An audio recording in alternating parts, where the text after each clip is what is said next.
ರೇವಣ್ಣಗೆ ಹಿಂದೆ ಬೆಗ್ದೆ ಮಧ್ಯಾಹ್ನ 2:45ಕ್ಕೆ ಶಿಕ್ಷೆ ಪ್ರಮಾಣ ಪ್ರಕಟ. ಅಂತಿಮ ವಾದ ಪ್ರತಿವಾದ ಆಲಿಸಿದ ಕೋರ್ಟ್ನಿಂದ ಡೆಡ್ಲೈನ್ ನಿಗದಿ. ಪ್ರಜ್ವಲ್ ರೇವಣ್ಣ ಪರ ಅಧಿಕಾರ ದುರುಪಯೋಗದ ಆರೋಪ, ಗರಿಷ್ಠ ಶಿಕ್ಷೆ ನೀಡುವಂತೆ ಸರ್ಕಾರಿ ವಕೀಲರಿಂದ ಮನವಿ. ರಾಜಕೀಯ ಭವಿಷ್ಯ ಹಿನ್ನೆಲೆ ಕನಿಷ್ಠ ಶಿಕ್ಷೆಗೆ ಪ್ರಜ್ವಲ್ ಪರ ವಕೀಲರ ಮನವಿ. ಕೋರ್ಟ್ನಲ್ಲಿ ಕಣ್ಣೀರಿಡುತ್ತಲೇ ಕನಿಷ್ಠ ಶಿಕ್ಷೆಗೆ ಬೇಡಿದ ಪ್ರಜ್ವಲ್. ರಾಜಕೀಯ ಪಿತೂರಿ ಎಂದು ಗಳಗಳನೆ ಅತ್ತ ರೇಪಿಸ್ಟ್. ಷಡ್ಯಂತ್ರದ ಬಗ್ಗೆ ಕೋರ್ಟ್ ಮುಂದೆ 10 ಬಾರಿ ಹೇಳಿಕೆ.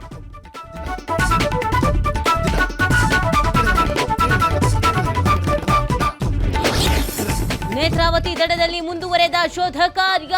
ಕಟ್ಟ ಕಡೆಯ 5 ಗುಂಡಿಗಳನ್ನು ಅಗೆಯುವುದಕ್ಕೆ ಮುಂದಾದ ಎಸ್ಐಟಿ ತಂಡ. ಕೆಲವೇ ಕ್ಷಣಗಳಲ್ಲಿ ಪಾಯಿಂಟ್ ನಂಬರ್ 9 ತೋಡಲಿರುವ ಖಾಕಿ ಪಡೆ. ದೂರುದಾರನಿಗೆ ಕೇಸ್ ಹಿಂಪಡೆಯುವುದಕ್ಕೆ ಬೆದರಿಕೆ ಆರೋಪ. ಶೋಧ ಕಾರ್ಯದಿಂದ ಇನ್ಸ್ಪೆಕ್ಟರ್ನ ದೂರವಿಟ್ಟ ಎಸ್ಐಟಿ.